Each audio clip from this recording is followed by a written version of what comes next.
Jnanam Paramam Dheyam. Knowledge is supreme.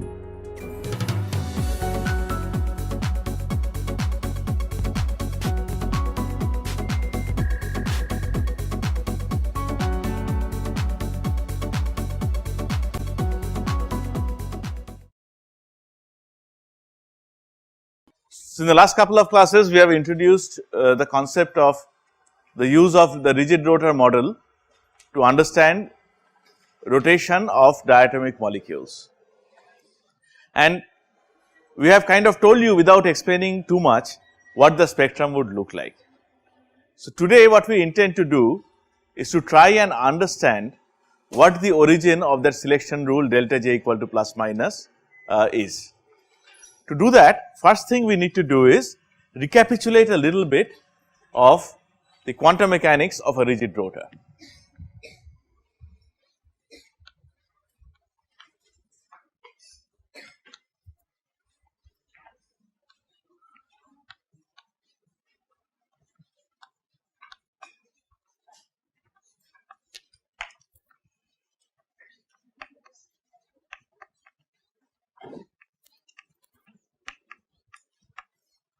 Well, we have already discussed some part of it, but I think we should recapitulate. To start with, the quantum mechanics of the rigid rotor is exactly the same as the treatment of the angular part of the wave function for a hydrogen atom, right. Even before that, what we do essentially when we have a two body problem like a rigid rotor, we reduce it to a one body problem. How do we do it? By considering one particle of reduced mass rotating around a massless center with a radius equal to radius of gyration.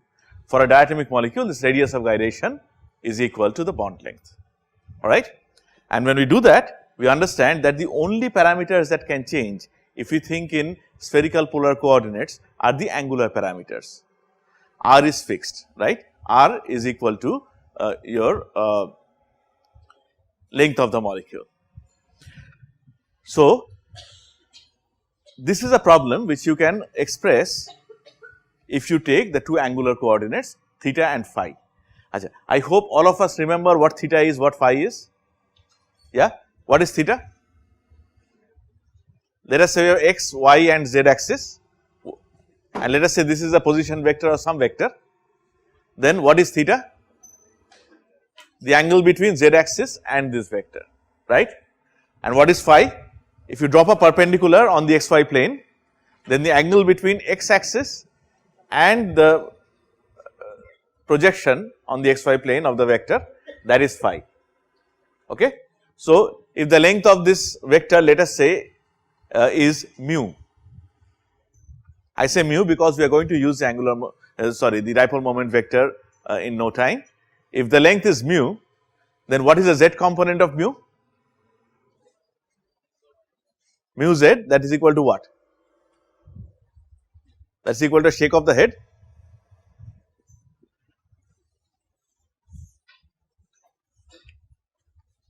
Let us say this is x axis, y axis, z axis.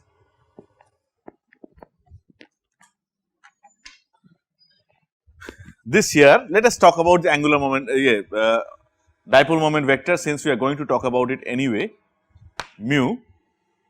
What we are saying is this angle between the z axis and mu is your theta.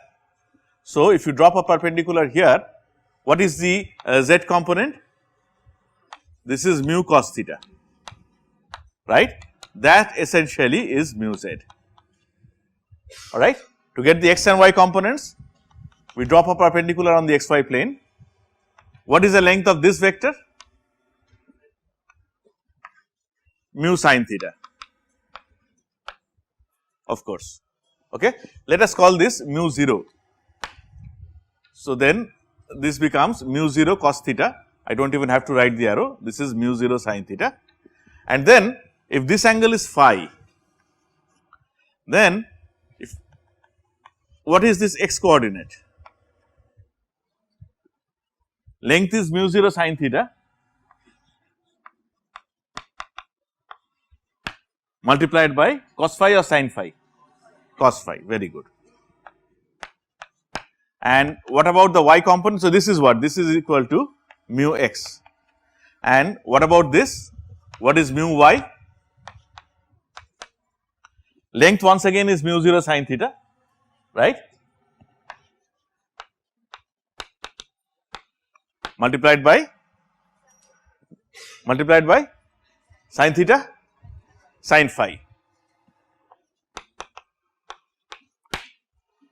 So, you know right away what are the x, y and z components. You know this already, but sometimes we forget. So, I thought it is better to recapitulate once.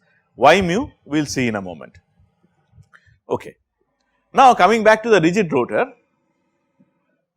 the wave function which is a function of the two angular coordinates theta and phi is given by, I am not going to write the entire expression, you do not need to remember this, right. I will write it in a little cryptic notation, it is enough if you can understand that.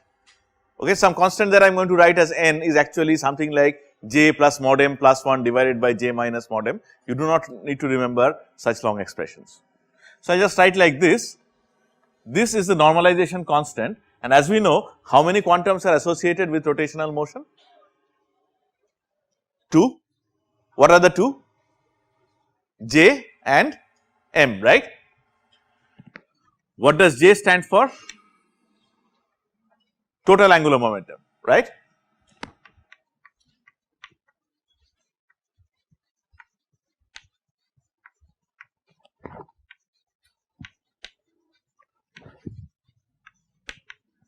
And what does m stand for? Yeah, z component of the angular momentum.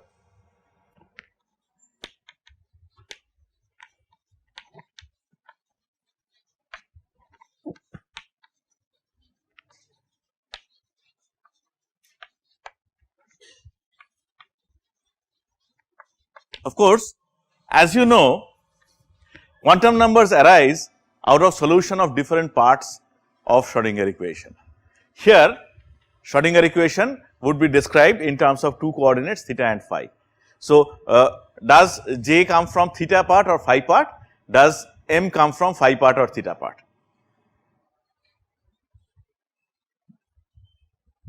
What, we do not know this?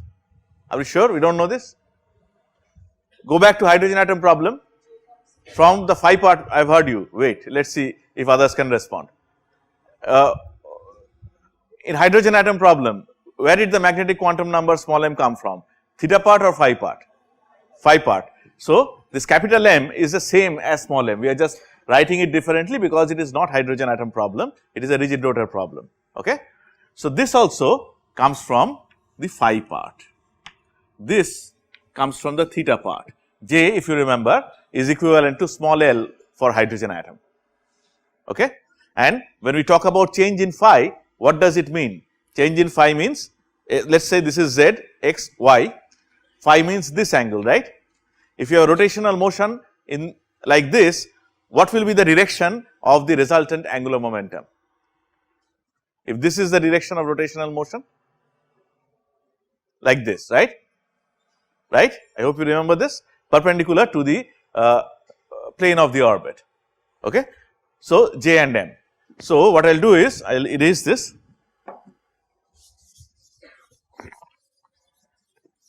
and write this expression. This n will be a function of j as well as m, that will be multiplied by the theta part, that then it will be multiplied by the phi part. As we have discussed earlier, theta part is this polynomial in cos theta.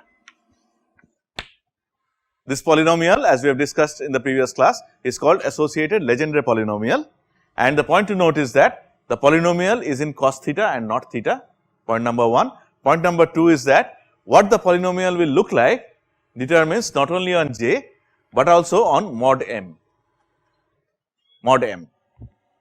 multiplied by e to the power I m phi.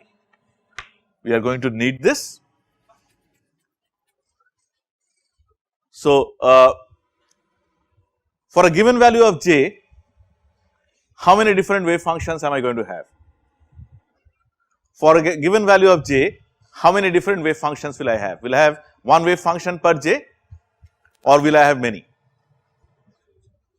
Will I have many, how many? 2j plus 1, and where does this 2j plus 1 comes from? It comes from the number of values of capital M, okay. Will these 2j plus 1 levels have same energy or different energy? Same energy. What is energy? Epsilon j, if I write in centimeter inverse, is given by B j into j plus 1, is that right? What is B? H divided by 8 pi square mu r0 square C. This mu is reduced mass, that is why I wanted to write mu 0 there, otherwise this mu and that mu would have created some problem. So, this is B. In this expression there is no contribution of capital M, isn't it? No contribution of capital M. So, energy is determined only by capital J. As we know, each j is associated with 2j plus 1 values of capital M. So, all these levels are going to be of same energy. So, each j level is 2j plus 1 fold degenerate.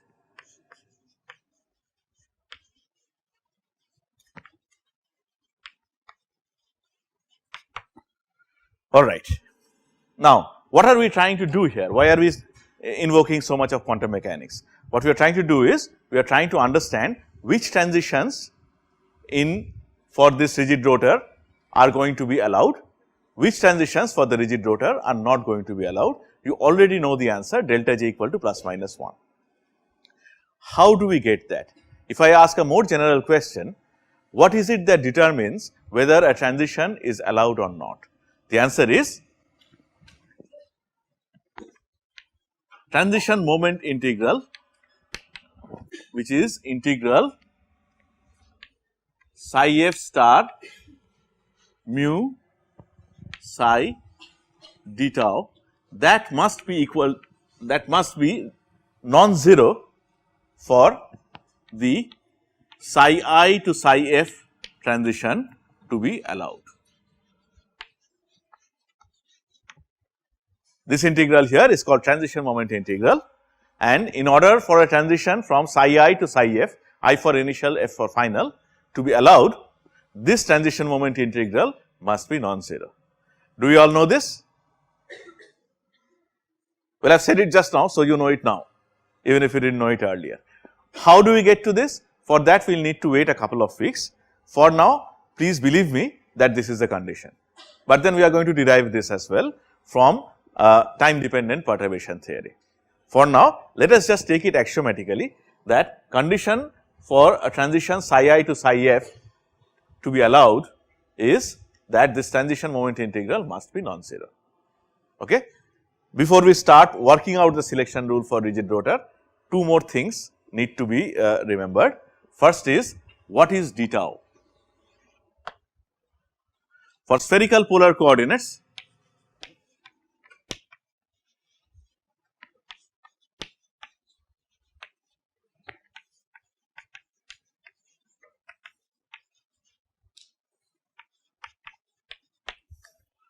what is this volume element d tau?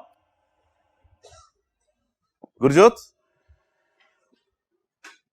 If I am working with x, y, z Cartesian coordinates, then I know very well that this d tau or dv, whatever you want to call it, is dx into dy into dz, right. If I am working with r theta phi, what is this d tau or dv? R square.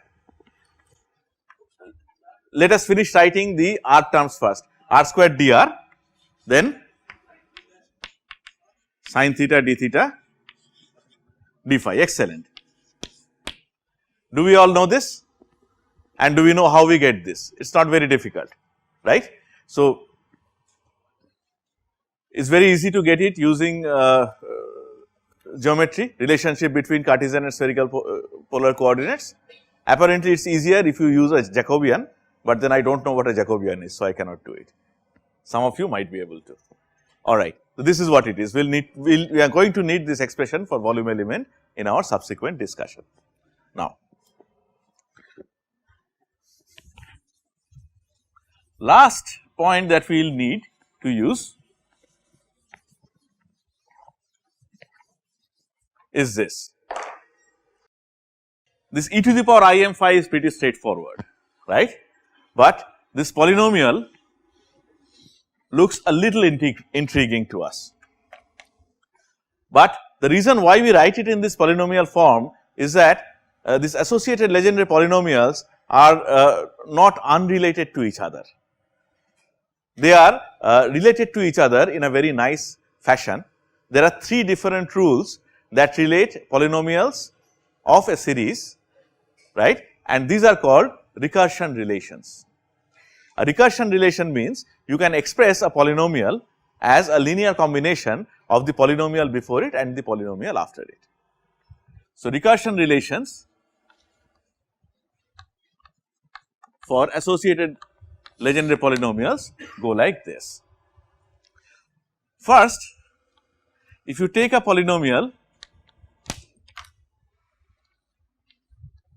like this, a polynomial for j and the value of m is value of mod m is given, right, and let us say this polynomial is in terms of some variable z. Take this polynomial and multiply it by z, you get something like a1 p j plus 1 mod m of z plus a2 p j minus 1 mod m z. A1 and A2 are constants. Once again, these are constants that are made up of the values of j, m and some numbers. We do not need to know what A1 is, what A2 is.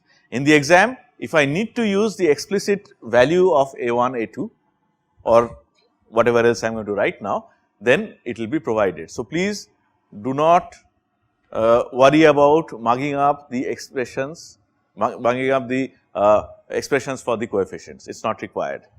Okay. If you need them, they will be provided, but this is something that you will need to know, but this is very straightforward, right, it is not very difficult. Okay. Second one, are you aware of these recursion relations? Yes. What is the second one then? Yeah, I will write the right hand side, b1 p j plus 1 mod m of z plus b2 p j minus 1 mod m of z. And in fact, there is a third one, I will write that as well, c1 p j plus 1 mod m of z plus c2 p j minus 1 mod m of z.